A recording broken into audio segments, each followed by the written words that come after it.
childhood, it was pretty much tough growing up in Cameroon. I was back in Kumba. That's where I grew up actually, and it was kind of really good because I had other friends in the community which I look up to, and we just loved playing around with a lot of stuff. Like we use like roll of socks. Sometimes we use like wrapping paper to like make football with it, and we just play football whenever we can. And it was fun because everyone came in from the neighborhood to play, and there wasn't any malice in it. It was all about enjoying playing with your friends.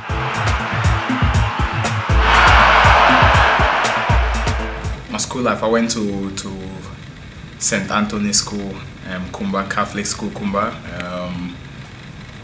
It was pretty much, my family is a Catholic family, and I went to St. Joseph's College, Sase, which is another boarding. It was a boarding school, mission school as well, which is Catholic based in Cameroon. I think it's one of the oldest schools in Cameroon. Really, it was built in 1939, and that's where I had my education after primary school.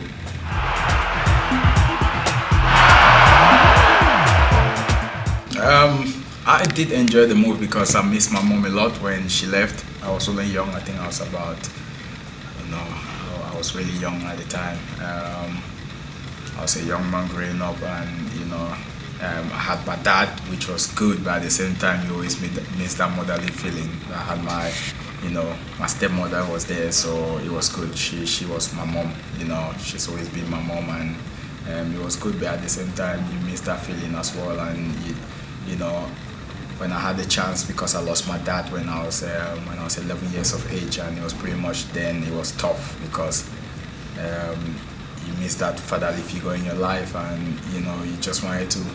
Sometimes you wanted to talk to someone elderly. You wanted, your father figure there, and he wasn't there at the time, so it was tough. But I got used to it, and it made me stronger as a little boy growing up. If not, I think it made me more mature than I was at the time, because I knew I had to be a man for myself. I had to fend for myself. I had to, stand up to myself, when I go out there or when I'm going to college, and that I had to do well for myself. This was all about, it became all about me at the time, and yeah, it was pretty much, it was tough at the time, but I overcame those toughness in my life, and it made me a stronger person. And then when I passed my GCE or GCSE in English, in England as they put it, as they call it here, my mom decided for me to come over to further my studies, to do my AS level and my A levels here in England. And so I was pretty much happy to come, to join my mom, because it's been a while since I've lived with her, and also there's like more opportunities here in England. No disrespect to my country, Cameroon, but then after studying, and you see a lot of people still living with their parents without jobs, but they've got good educational degrees in their hands, and they can't find jobs and that. So it was growing up was really difficult, watching all of that around you, and it was like, okay, you've moved over to England, and you're looking forward to obviously advance yourself as a person, and seize the opportunities that comes your way. And I was pretty much happier when I had the chance to fly over to England.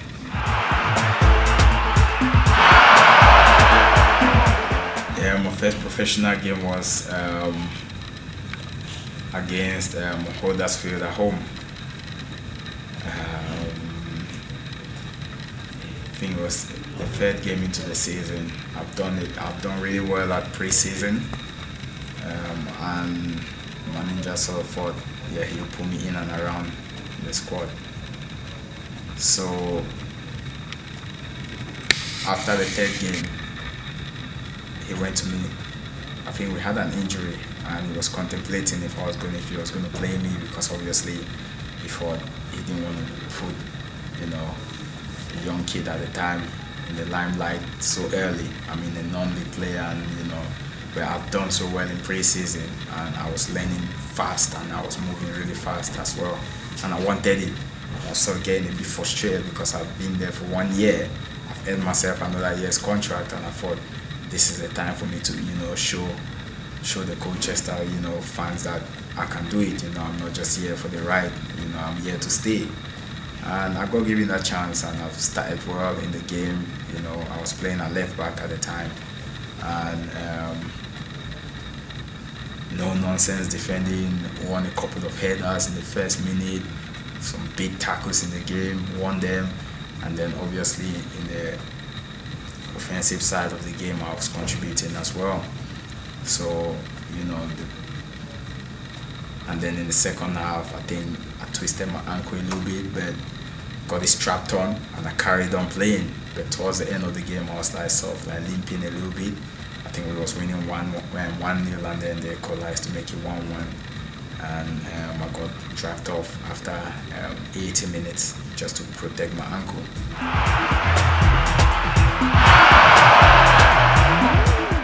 From there, that season, we won promotion to the championship. But before, I think, after playing about 7 league games or 8 league games, you know, the manager sort of told me the club has decided to give me a 2 years contract, to increase my contract from, you know, 6 months to 2 years, which was now 2.5 years. And I was pretty much happy because I knew, yes, it was a progression. It wasn't about the money, you know, because I was on schoolboy money still, you know, scholar money, and it was about the opportunity, the chance to progress, you know, as a player. So I was really, really happy with my progress at the time, and I was sort of happy that the club, you know, has rewarded me with a 2 years contract, which I did sign in January at the time. So after signing that, I carried on playing, and that year we won promotion to the championship for the first time. So it was like making history with Colchester. So that was we was runners up, but you know, it was worth promotion. I've got the runners up medal at home, which is good to have. You know, that was my first medal I've won in my professional career.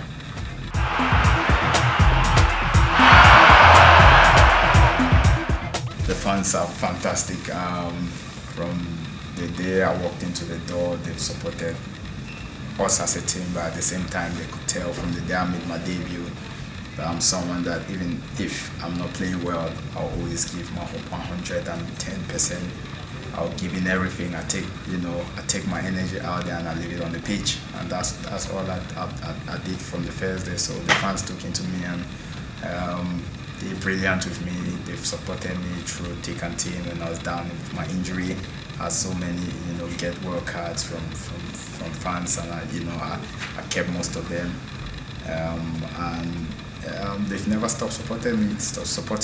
And they've always, you know, you can tell from when I come on the pitch, even if I'm on the bench and they see me warming up, they always, you know, show their gratitude, and I always show the gratitude back by, clapping the fans. And never got a bad word to say about the fans, really, because, you know, they've always supported me and they've been there for us as a team, and as an individual, they've always made me feel welcome at the club, and, you know, that's how it's been, and the fans have been terrific to me.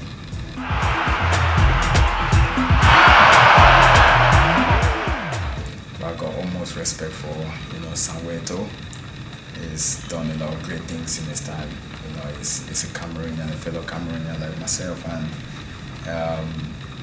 you know, as a man, I've met him in person, and he's one of the nicest people you can ever meet in life. And, you know, not just that, he's also contributed to African football a lot, and he's played for great clubs, and, you know, and he's scored big goals in the Champions League, you know, in La Liga, everywhere he's been. He's a natural goal scorer, and and he always plays with a smile on his face. He always enjoys the game, win or lose, he always enjoys the game. So, I look up to people like that and I respect them a lot, and I'll say, yeah, Eto'o is my favorite African footballer.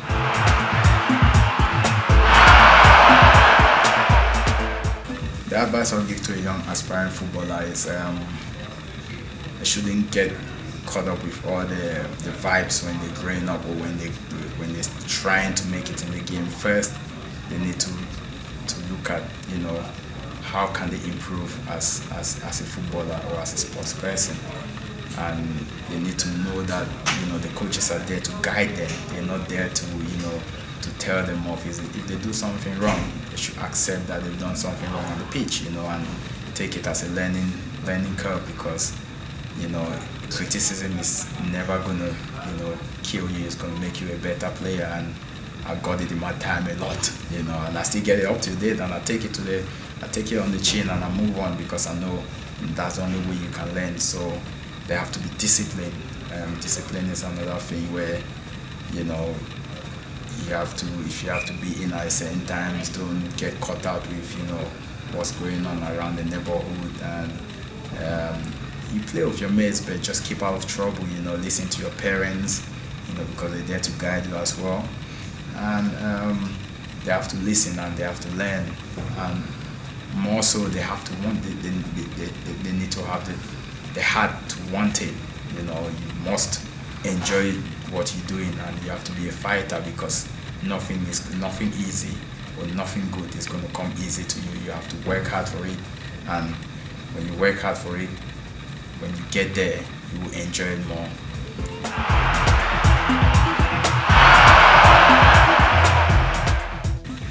I think African footballers have contributed a vast amount to the football in England. Back in the days, you used to hear of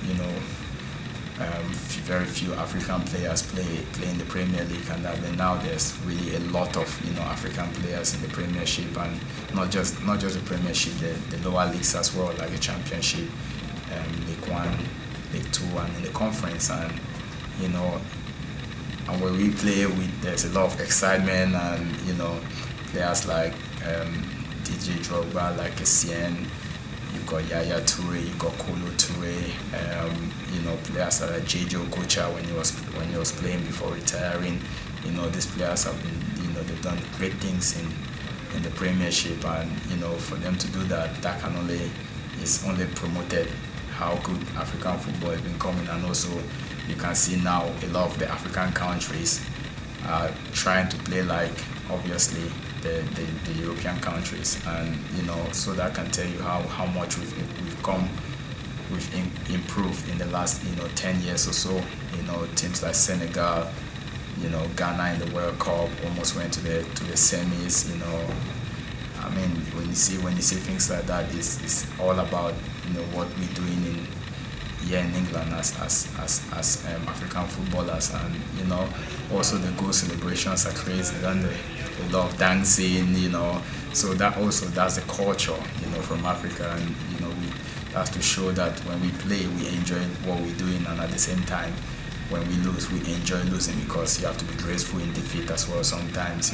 Although it's the hardest thing to do, but it's football. You can't win every single football match, and we need to understand that as footballers. And I think as Africans, we've contributed a huge amount in the football league here in England.